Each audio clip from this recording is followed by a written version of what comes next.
Hey, APUSH Nation, it's Mr. M. I am here to discuss the World War I review sheet for you. This is going to cover World War I, 1920s, Great Depression, New Deal, and the road to World War II. Mega exam this Wednesday, which of course means we need a mega review video to prepare ourselves for it. Without further ado, let's get right to it. All right, we're going to start with World War I, folks, and we're going to go question by question in order. Why don't we go ahead and start with that? Make sure Mr. M looks good on his webcam. Looking great as always. Thank you, Mr. M. You're welcome, Mr. M. Let's get started. All right. What were the two major sides in World War I? What was official policy of the United States? Okay. So the two major sides in World War I were, if you remember, the Central Powers, and then ultimately what becomes known as the Allied Powers. They were known as the Triple Alliance, and then over time they become just known as the Allies. It's Germany and Austria on one side against France, Britain, and Russia on the other. Of course, there are other nations involved. Italy joins the Allies in this one. Japan ultimately is going to join the Allies. Eventually the U.S. will. However, up until 1917, the U.S. remained neutral. So we didn't join either the Central Powers or the Triple Alliance, the Allies, although clearly we leaned more towards the Allied side. Next question, be sure to know each of the following factors that led to U.S. entry into the war. All right, the Lusitania. So the Lusitania, remember, is a passenger ship that is sunk by German subs. It was a British ship. It was sunk by German subs. It was traveling in a no-sail zone, I guess you could call it, that the Germans had identified they would sink vessels in. The Germans believed it was carrying weapons. We believe it was. Ultimately, there was incredible outrage in the United States over this because Americans died who were traveling aboard this ship. If you recall, Americans are outraged by it. Definitely pushes Americans more towards the British side. You'll also remember that a short time later, after the Germans sank another ship, the Germans made something called the Sussex Pledge, where they promised they would stop with the submarine attacks against neutral vessels like the Americans.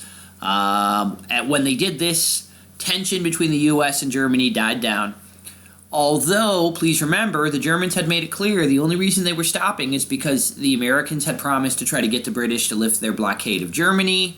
Remember when the U.S. is unable to get the British to lift their blockade, eventually the Germans are going to go back to unconditional submarine warfare again. Speaking of which, in 1917, the Germans make the decision to go back on their Sussex Pledge, and to go back to unconditional submarine warfare against the U.S. They believe they're on the verge of winning the war. They believe that the United States might get pushed into the war because of this, but it would be too late. The U.S. wouldn't be able to turn the tide of war, and that Germany would be able to achieve victory before the U.S. could get involved. Boy, were they wrong. When the Germans went back to unconditional submarine warfare, the U.S. made plans for war. All right, and ultimately, that's the major cause, the major reason why the U.S. declares war in World War I. Also remember the Zimmerman Note. The Zimmerman Note was a telegraph that had been sent from Germany to Mexico to try to encourage Mexico to maybe support Germany if they went to war with the U.S. Remember, the Germans promised the Mexicans portions of the Mexican cession if they sided with Germany, and Germany and Mexico were able to defeat the United States. Of course, Mexico never really considered this a serious offer. However, when it was leaked to the American public, the Americans were outraged by it. It was another reason why public opinion turned against Germany and led to that declaration. All right, so it's submarine warfare first, the Zimmerman Note second, but those are the two immediate causes as to why the U.S. declares war. Describe why the Espionage and Sedition Acts were passed and which groups they targeted. The Espionage and Sedition Acts were designed to do two things. They were designed to prevent people inside the United States from aiding the enemies during World War I. And they were designed, the Sedition Act specifically, designed to stop any criticism of the government, if you remember, of the military, even of the uniform or the flag. Any of those things could result in you being thrown in jail. These were designed to really eliminate any critics of the war, any opponents of the war. We didn't want these negative ideas or thoughts being passed along to the rest of the American public. Of course, who were targeted? Well, the biggest critics of the war. And who were they? Usually radicals, all right? So, for instance, socialists were targeted. Eugene Debs, the head of the Socialist Party, was imprisoned during the war. Wobblies, the IWW, the communists in this country, were the number one target. They were rounded up, they were arrested, and they were held in jail throughout much of the war. So that these people that were viewed as radicals could not influence the war, could not turn people against it, and could not do things that were believed to harm, I guess you could say, the war effort. Remember, people challenged this case in the courts, and the courts actually backed it up.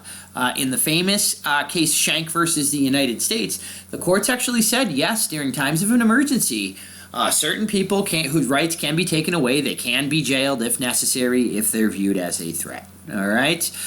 Next question, what was the purpose of the Committee on Public Information and which messages did it send? The CPI, or the Creole Committee, was our propaganda committee. They were to convince the people the war was worth fighting. What messages did they send? The Allies were good. They were noble.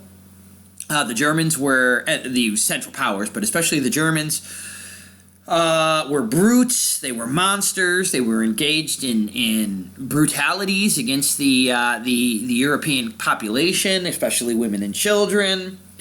Americans needed to do what they could to support the war effort. Every person should be doing what they could. Remember, they used a lot of Hollywood stars to spread their messages. They played film clips in movies and on the radio to kind of support the war effort as well. Again, that the war is winnable, that we are the good moral side, and that the other side is the enemy, and kind of monstrous and barbaric. So long as we do our part, we could defeat them.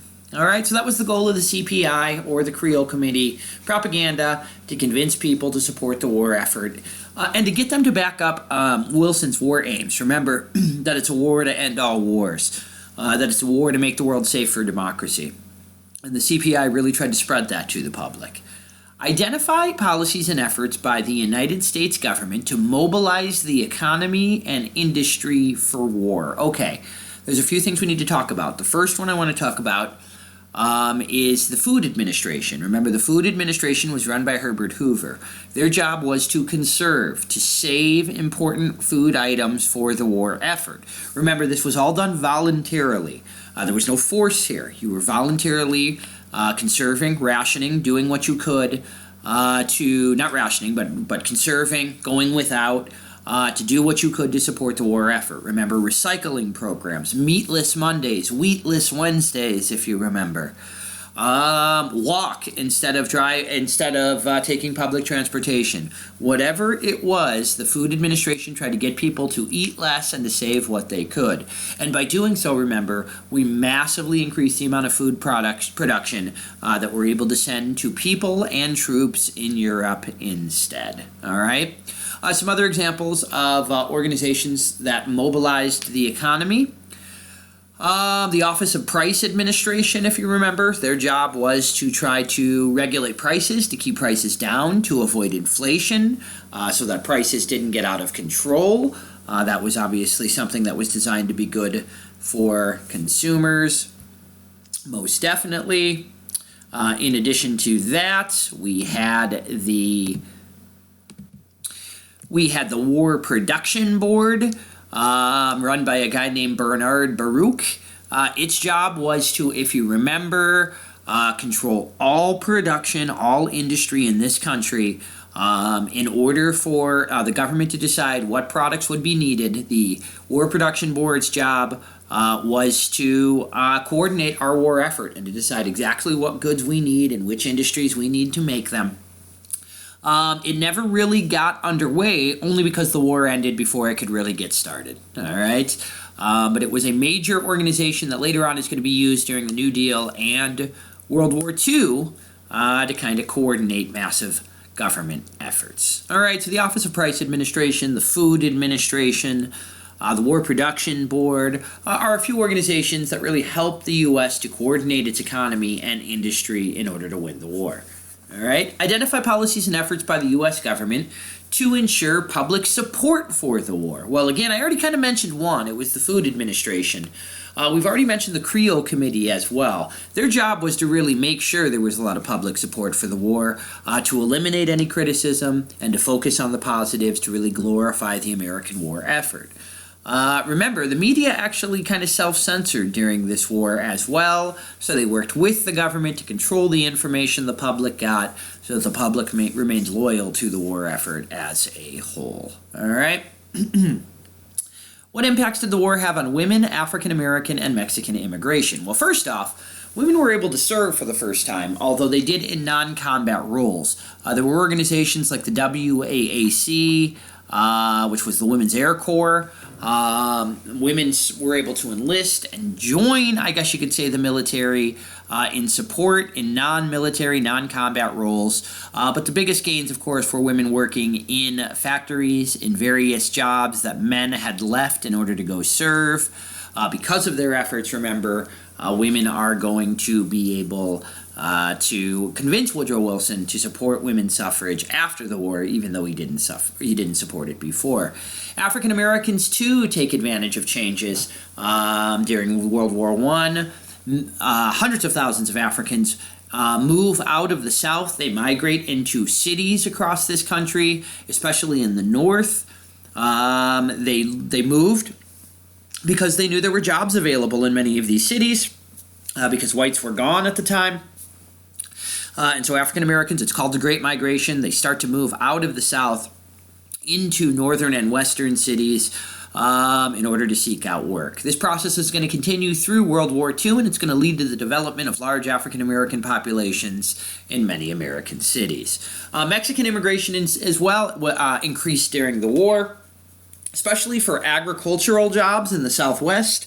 There was a lot of American service members overseas serving in Europe, and so African American women and Mexicans really picked up the slack and took many of those jobs during the war.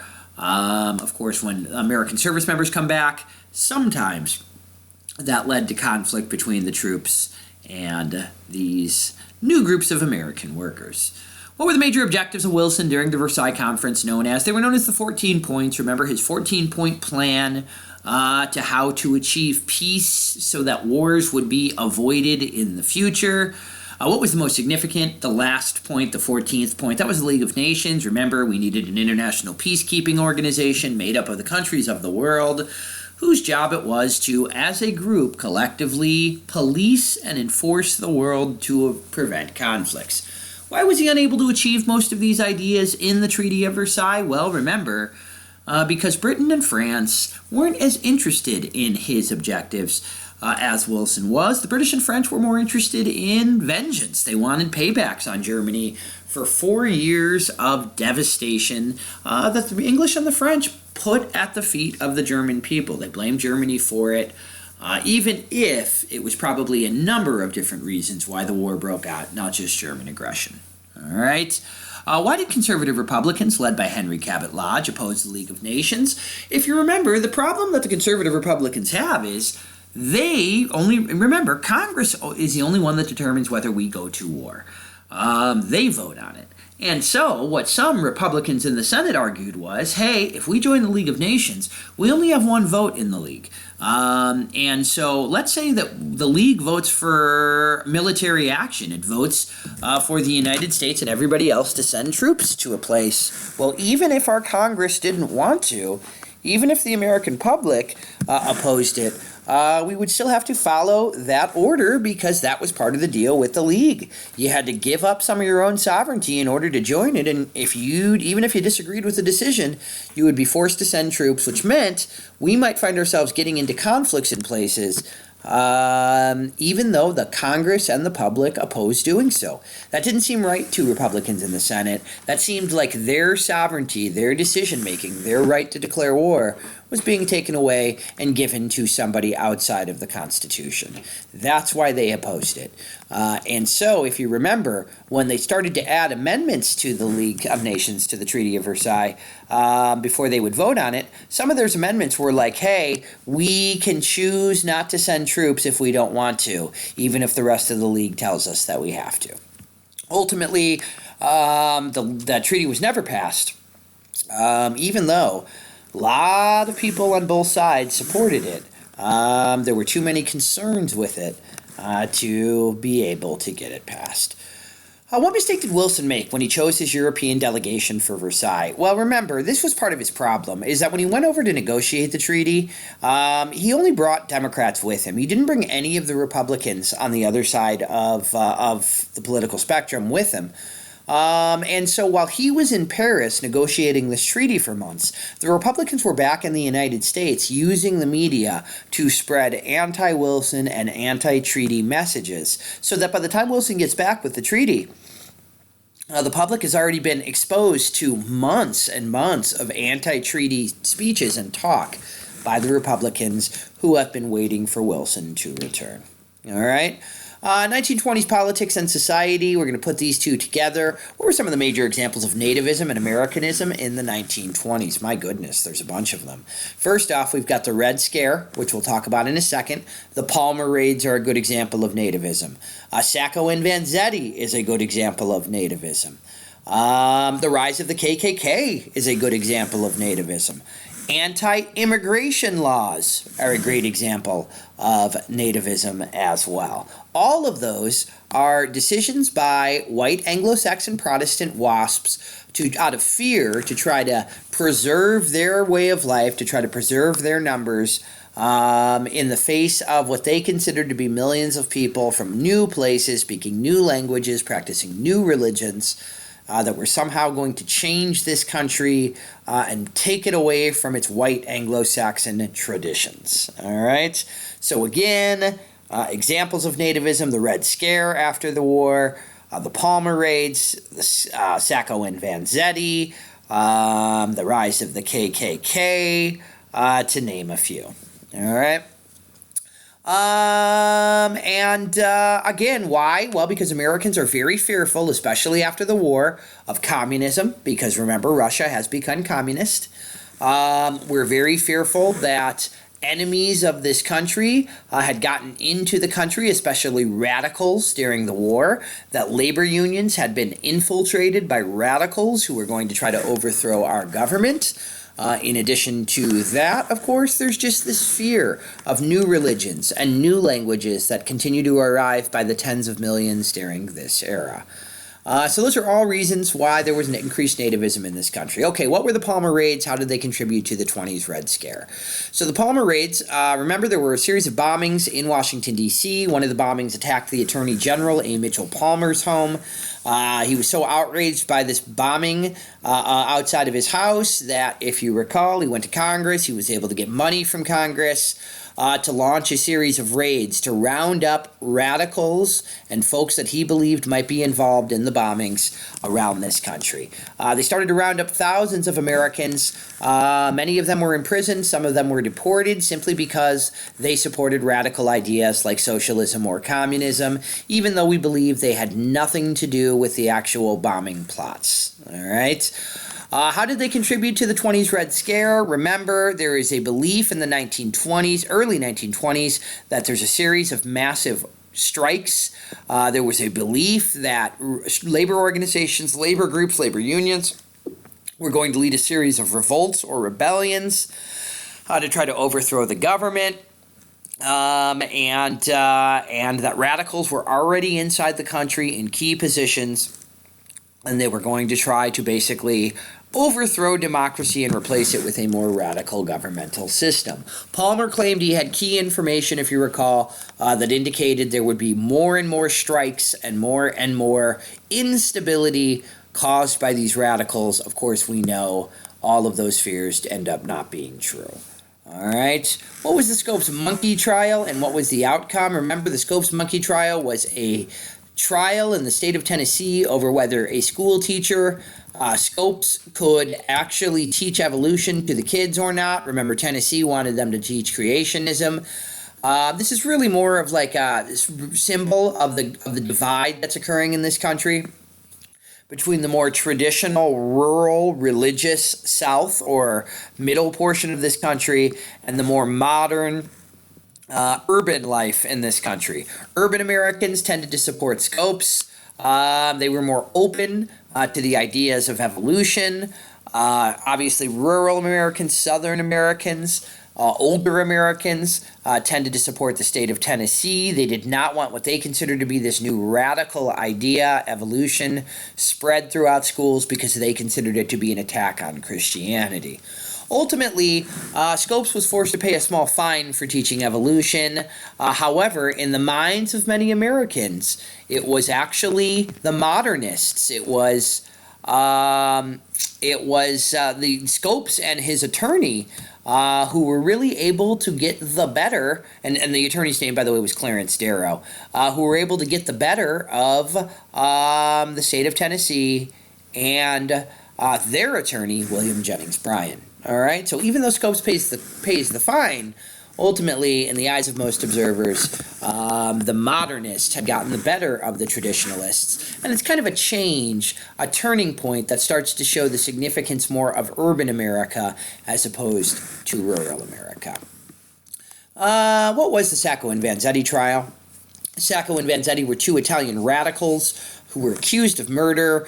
Despite the fact there was very little direct evidence, they were convicted. A lot of folks believe they were convicted based on their political beliefs, not so much based on the evidence. Ultimately, they were both executed in the electric chair. Incredible outrage, not only in the United States, but especially around the rest of the world. A lot of people angry about this and believe that they really died because of the nativism that was occurring in this country during this era. All right. Well, major inventions influenced American society the most in the 1920s. The automobile is probably the most significant. It absolutely revolutionized American transportation. It made it affordable. It made it cheap. It opened up the country to automobiles.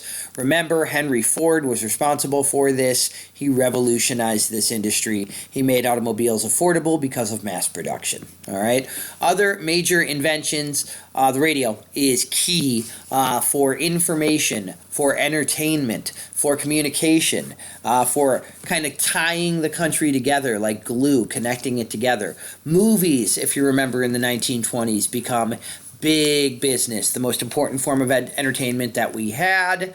And of course, movie stars become household names. The fashions, the comments, the language that was used, the behavior in these movies standardized American culture. Folks emulated and copied what they saw on television, what they saw on the movies. All right. The airplane, another major invention, right? Not only for the transport of people, but the transport of goods and services as well. There were so many inventions during this era, right? I mean, cash registers, stock tickers, right? New things like toaster ovens, all right, are going to emerge. Alarm clocks. All of these gadgets, all of these things designed to make us more efficient, more productive than ever before. To name a few are some of our major inventions. Henry Ford, what was his major industry? Automobiles. That's what Ford Motor Company is named after. What production method did he bring to the U.S.? It's called the assembly line method or mass production, right, where each worker focuses on producing one part of the process. The goal is speed, efficiency, get your product done as quickly as possible, reduce cost, because you're going to be able to produce it so much faster than before, which means that you can charge less and your prices go down. What effect did it have on the nation? His system, assembly line, becomes mass-produced. It becomes copied. Other industries start to use it as well. And these mass-produced products, these technological gadgets that seem too expensive or out of the reach of most Americans, suddenly is affordable and is an option for most Americans. Remember, 2/3 of Americans owned a Model T by the end of the 1920s. All right. What were the two great American literary movements of the period? Name some of the most famous people associated with each, and what were their targets? Okay, well, I tell you the answer here at the bottom. It's the Lost Generation and the Harlem Renaissance. We'll start with the Lost Generation. Their most famous authors of the Lost Generation, my gosh, there's a number of them. F. Scott Fitzgerald, who wrote The Great Gatsby. Ernest Hemingway is a member of the Lost Generation. He writes The Sun Also Rises. Sinclair Lewis is a famous Lost Generation writer. He writes the famous Babbitt and Main Street. These guys were white. They were generally middle-class writers. And they targeted what they considered to be a number of things. The false promises of World War I. Americans' obsession with wealth and with material items. Some of them targeted... for instance, the nouveau rich, I guess you could say, the people during the 1920s that really flaunted their wealth and lived extravagantly as well.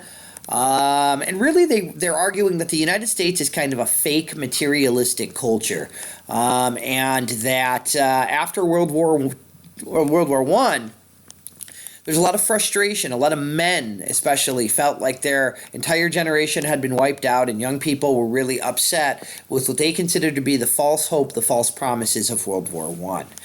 And so it's kind of a cynical, negative, pessimistic view of the United States. It uses humor and sarcasm and biting kind of cynicism to kind of attack American customs and ideals that seemed kind of disingenuous, fake, and that we were too obsessed with wealth and material items, and we had really lost what had made America great in the centuries before.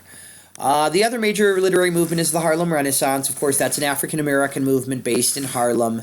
It was not only a literary movement, it was also artistic and musical. The most famous of the Harlem Renaissance writers is a guy named Langston Hughes. He's a poet. There are others as well. Richard Wright is a famous author. Of course, there's famous musicians like Duke Ellington, right, and Louis Armstrong. All of these folks are African-American artists living and performing in New York City, and their topics usually focused on race relations, on the lack of opportunity for African-Americans, on the discrimination and the racism that they were experiencing on a daily basis. And so these two groups are really drawing attention to ideas that were not very mainstream or very popular during the 1920s, but it tried to draw attention to these groups who... to these criticisms that they thought were going to make America stronger if people paid attention to these criticisms. All right? What did W.E.B. Du Bois and Marcus Garvey advocate for blacks? What movement is associated with each? Okay, so W.E.B. Du Bois, remember, is he calls for immediate equality socially, politically, economically for all African Americans, and specifically the talented 10th. He believes in an inclusive, integrated society where whites and blacks live alongside one another. They live together, they work together, they survive together. Marcus Garvey was more radical. He formed the UNIA, the United Negro Improvement Association, and their goal, remember, originally was back to Africa. They wanted African Americans to separate and go back to Africa because they didn't think that whites would ever treat them equally enough or with enough respect. Eventually, Garvey recognized back to Africa wouldn't work, and so over time... he adopts what's known as black separatism. He argued that African Americans should try to live in their own communities. They should try to, go to African American schools, shop at African American stores, and really almost create their own strong, independent black communities rather than be dependent on whites around them. All right. W.E.B. Du Bois's movement, remember, is known as the Niagara Movement and eventually NAACP. Of course, Marcus Garvey's movement, black separatism, led by the UNIA. Who was Andrew Mellon and what economic policies did he establish?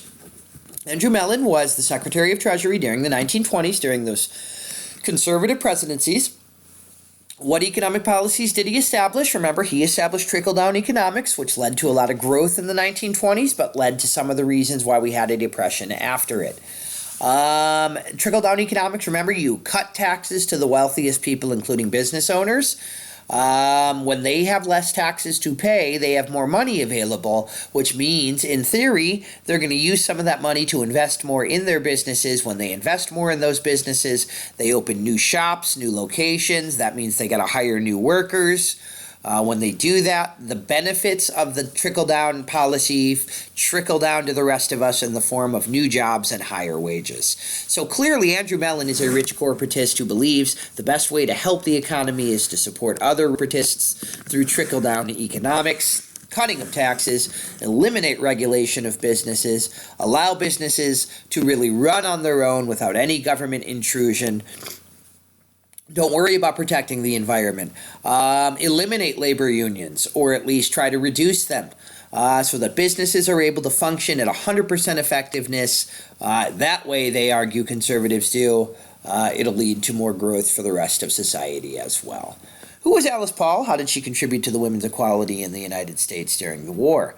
Alice Paul, remember, was a women's rights advocate. She was the radical one. If Carrie Chapman Catt was kind of the mainstream civil rights reformer, women's rights reformer, Alice Paul is the radical one. How did she contribute to women's equality in the U.S.? Remember, she protested outside the White House, hunger strikes, if you remember, loud protests where they would shout out chants, they would hold up kind of mean-spirited signs. Her job is to really rattle the cages a little bit, whereas Carrie Chapman Catt is more diplomatic. She's more friendly. She's kind of working with people in the government, whereas Alice Paul is shaming people in the government to try to speed up women's equality. Who is Margaret Sanger? What cause is she most commonly associated with? By the way, Alice Paul, but can I go back to Alice Paul? Alice Paul, after women's suffrage is achieved, fought for an equal rights amendment for women. She was never able to achieve that. All right. Margaret Sanger was another women's rights advocate. Folks, she was a birth control advocate. She fought for women to have access to birth control, which was forbidden. It was illegal in most places during this era. In fact, she was arrested multiple times for giving out birth control information to women. She believed that until women had access to birth control, they would never really be able to achieve the equality that they wanted, because as long as they were viewed as mothers first or potential baby makers first, without any sort of control in that process, that they would never be considered the equal in terms of business and politics. So to her, birth control is a weapon, is a tool that women can use to assert their independence and their equality to men in the workplace. All right? Who was D.W. Griffith, and how did he contribute to the growth of the KKK? D.W. Griffith is a very famous movie director. He's considered by many to be the pioneer, the great movie director of our past. How did he contribute to the growth of the KKK? Well, he produced a 3-hour epic-length movie, the first epic-length movie in American history, called Birth of Our Nation. The movie totally glorified the KKK. It made the KKK look like good guys, and it made African Americans and Union soldiers to look like bad people, to look like evil folks, and in many instances to make them look like monsters or animals. When the American public saw this movie, it resulted in a resurgence in support for the KKK. The KKK were viewed as heroes and knights that were protecting the honor of Southern women by Griffith. And so when Americans from all over the country saw this movie in the 1920s, many volunteered to join the KKK. We believe it's one of the reasons why the KKK reemerged in the 1920s and was more popular than ever before. Ironic that our greatest movie director also contributed one of the most racist, horrific films in our nation's history. Next question, how were the aims of the KKK of the 20s different than earlier versions? Remember, the earlier versions of the KKK had opposed African Americans and whites that were there to help them. This version of the KKK in the 20s is way different. They seem to kind of dislike almost everybody. Remember, they're opposed to immigrants. They're nativist. They're still opposed to African Americans. They oppose Jews, Catholics. women's rights advocates. They opposed birth control advocates. They really, folks, to be honest with you, oppose any group that they thought was too radical, that was changing society too quickly. They would like to see the U.S. return to almost like a mid-1800s society. They thought that change and technology were happening so quickly that this all needed to slow down, and we needed to return to a more traditional white version of America. So again, they kind of hated everybody. They hated communists and radicals. They hated Jews. They hated African Americans still. They hate immigrants. They dislike modernists. They dislike people that believed in evolution. They dislike people who supported birth control. Anyone that went against their traditional white Anglo-Saxon Protestant view of the United States. How did the elections of 1928, 32, and 36 result in major changes? Okay, first off, in 1928, remember, the Democrats run a Catholic candidate, Al Smith. It's the first time since the Civil War that some of the states in the Solid South do not vote Democrat. Clearly, they voted Democrat in all elections except when their choice was a Catholic. In that instance, they would rather not vote than vote for the immigrant Catholic. Again, kind of shows you the significance of the nativism in this country. 32 and 36 is when FDR wins the election. That's when we start to see the shift of African Americans from the Democrat to the from the Republican to the Democratic side. When that happens, Democrats are going to be able to form a new coalition that is going to let them cruise to the victories in the 1932 and 36 elections. All right. And by the way, starting in 36, white Southerners are going to leave the Democratic Party and move to the Republican. So again, we start to see cracks in the Solid South in 1928 because of an Irish Catholic candidate, Al Smith. 32, we're going to start to see African Americans abandon the Republican Party and switch over to the Democrats because of their support for Roosevelt. This switch is complete by 1936. African Americans have made the switch by then. And then what you're going to start to slowly see is Southern whites leave the party and jump over to the Republican side instead. Hey, why were farmers suffering during the 1920s even while the rest of the nation prospered? One is because of environmental problems like the Dust Bowl, which was causing their crop yields to get less every single year. The second reason was because of overproduction. Remember, American farmers and worldwide farmers are growing more crops than they need. That's driving prices down. The reason, of course, is because every year prices seem to keep on going down, and so they're trying to produce more to keep up with the previous year. Of course, by doing so, farmers were just continually bringing their prices down further. So it's an overproduction issue, which means low prices. It's also environmental problems like the Dust Bowl, drought. And then the last problem, remember, the government at the time, the presidents don't believe in assistance for farmers, and so they're going to get no government assistance whatsoever. Let's jump down to the Great Crash and the Great Depression. There's not a lot of questions on this. All right. What were the causes of the 20s that led to the Great Crash of 1929? The number one cause is that things were being purchased on credit. Nobody's actually buying anything, they're borrowing it, all right? Which means that the amount not only of government debt, but of consumer debt skyrockets during this time. It snowballs, it gets worse and worse and worse. We owe more and more and more debt until eventually we owe so much debt that banks are struggling to collect on that debt. All right. Other issues, overproduction in key industries like agriculture. We already talked about other issues. A lot of our strongest issues were our industries were starting to get were starting to suffer by the end of the 1920s. Right. Remember, the railroad industry is devastated by the development of the automobile, right, and the airplane. All right, so remember, a lot of our cotton industry and things like that was destroyed by synthetic products, right?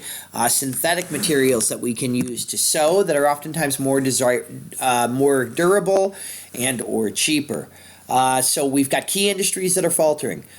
We've got too much credit in this country. Americans have purchased too many things on credit and are struggling to pay it back. Agriculture is struggling mightily during the 1920s. because of overproduction as well. So things weren't as good as people thought they were. And the fourth reason is people keep pumping money into the stock market. There's a belief the stock market's going to continue to go up throughout this entire era, that we would eliminate poverty in this country, that the stock market would never really go down again, that it was a safe bet. People, put their entire savings into there. They borrow money in order to be able to invest in the stock market. And of course, when the stock market crashes, all of that money is going to be lost for the most part. What were the effects of the Great Depression on American society between 29 and 33? My goodness, they were bad. Unemployment, right? 25%. Up to 50%, depending on who you were and where you were located. Banks closed by the thousands. That means every single person who's invested money in that bank loses everything. All right? Farms closed by the thousands. Remember, 1 in 4 farms is being foreclosed on during this time. Tens and tens of thousands of businesses closed down. So nobody's hiring anymore.